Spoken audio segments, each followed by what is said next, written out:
Şöminemizi, fırınımızı, barbekümüzü üçüsünü birden yaptık. Test ettik. Güzel çekiyor. Yakup abine hayırlı olsun. İyi günlerde kullansın abi.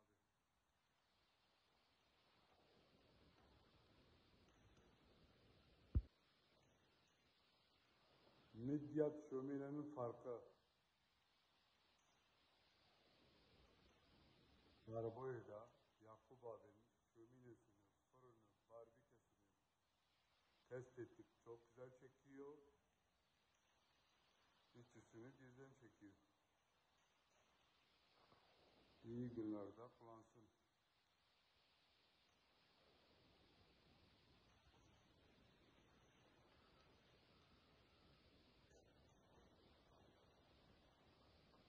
Şömine güneş görüyor ama fazla alevi görmüyor.